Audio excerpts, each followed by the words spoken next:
you haven't probably finalised the team yet, but can you tell us maybe Blake Acres, is he going to play his first game for the Freo?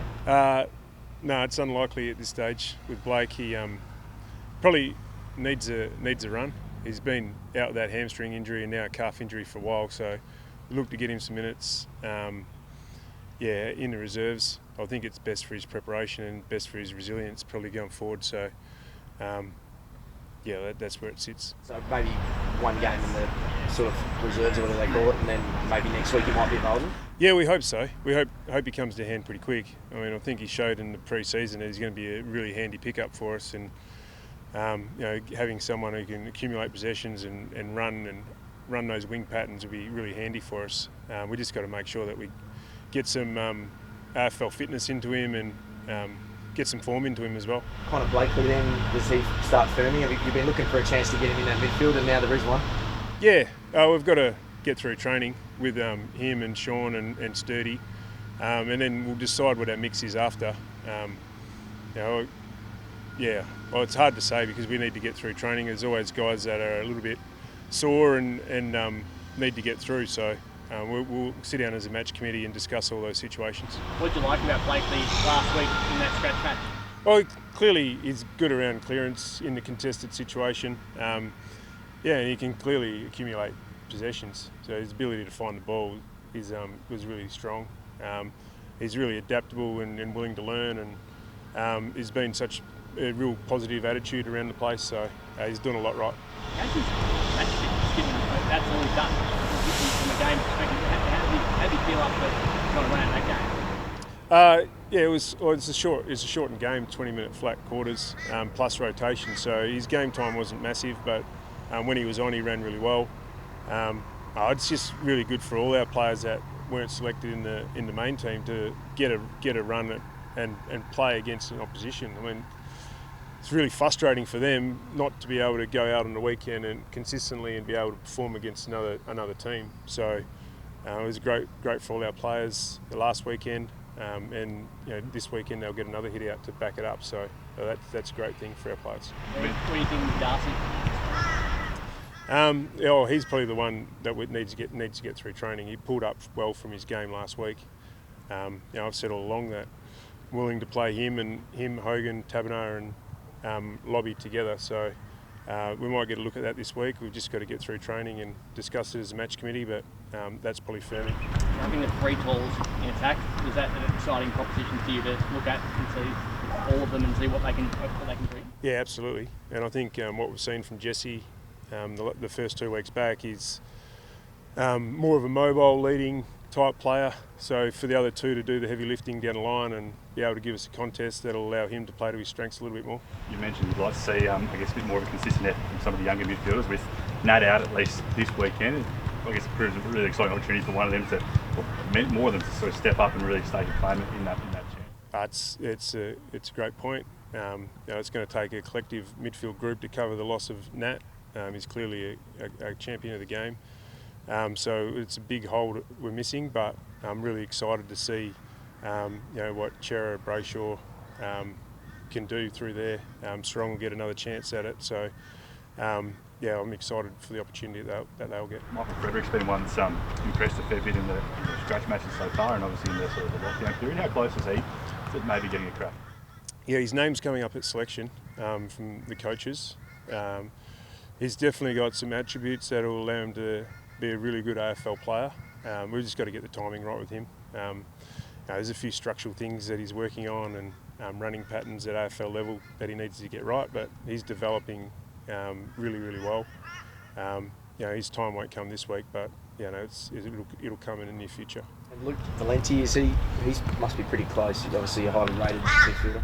Yeah, but I think with Luke at the moment, it's just about getting him game time. He's missed so much footy and hasn't played a lot since he got drafted to us, and had some horrible injury last year that he's still recovering from in some sense. So it's about him getting continuity in his footy, and I think the back-to-back games would be a really good thing for him to be able to get a bit of that continuity. So he's a developing mid, and if he continues to develop at the rate he is, he'll get an opportunity at some stage. How's Brendan Cox with his hip injury?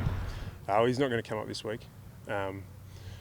So it creates a good challenge for us. I thought we handled it well last week. Yeah, I mean, we're a bit undersized down there, but we're doing it as a collective, back six. And I thought last week we handled it really well, given Gold Coast tall forwards were really dangerous going into the game. So just need them to defend as a group again. How tricky is that for you when you're moving the Magnets around? Obviously, Taylor Walker, big matchup this weekend, another real big sort of strong body. How tricky is it for you when you're sort of looking at who you'd like when you've got those names on the side?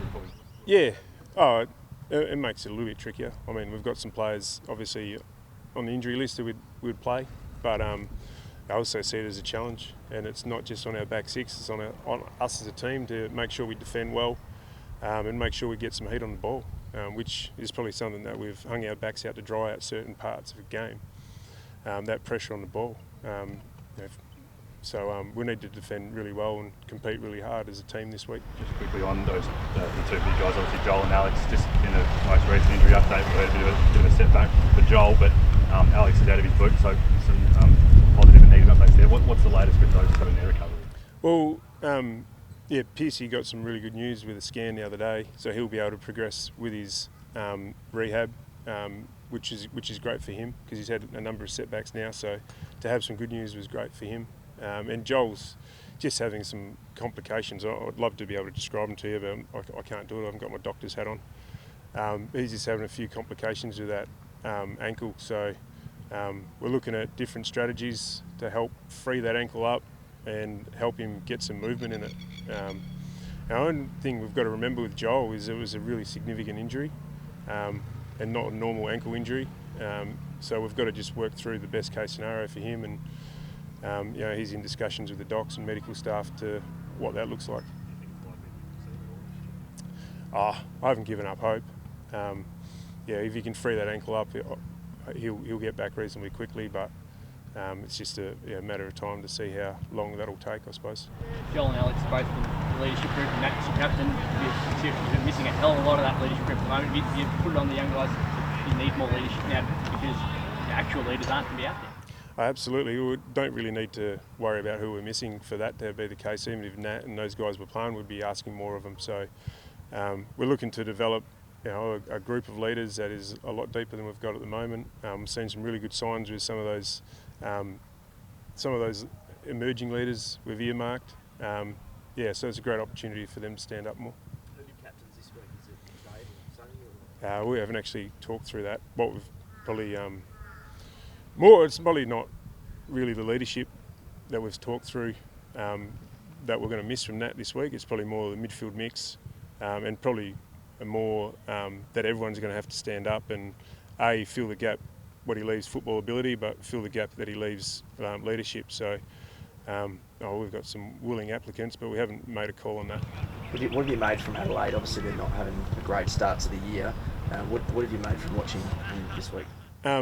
Well, I just think they've got some great experience throughout the team.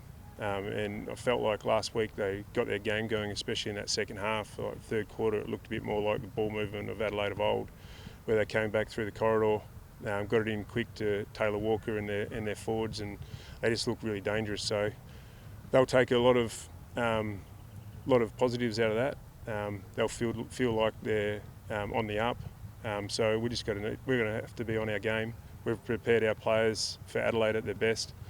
I'm looking forward to the weekend. You haven't been far off. You've been in 3 of the 4 games you've played in almost winning positions. Are you getting to the point where for you personally, you just want that first win out of the way? Not really, because I'm able to stick to a process. And it's all been about what are we doing well, what do we need to improve on, and making sure that we're really consistent with our messages as coaches. And I feel like the belief within our group is really strong because of the fact we've been able to mix it with good teams for 3.5 quarters, and we're letting ourselves down on the weekend. I think it was a 116-second spot where we coughed up 4 goals. So if we can just improve in those little patches, and instead of it being 4 goals, it's 1 or 2. We'll be a much better team. And just on the bigger picture, on the bigger picture, it's the Police Commissioner in Perth just said the AFL has asked them about taking more teams into Perth Hub and expanding that. It's starting to look like it could be a real good start for you guys there. A lot of games in a row. You're looking forward to having a lot of teams in WA? Yeah, and I mean, us as a club, and with West Coast, we always knew that we were going to have to do the heavy lifting early in the season, and then we'd get a run of home games. So, we're still working through what that's going to look like, but that's good news on my behalf. It's good to hear. Cam McCarthy, is AFL available now, or where's he sit up? Did he play the whole game last week? Yeah, he played the whole game last week. He's been training for 2 weeks now, so he's available for selection. He won't be selected this week, but it's good that he gets an opportunity to string a couple of games together and work on that, and work to probably get back to the form that got him selected round 1. So he's been working really hard behind the scenes, and hopefully it clicks for him soon.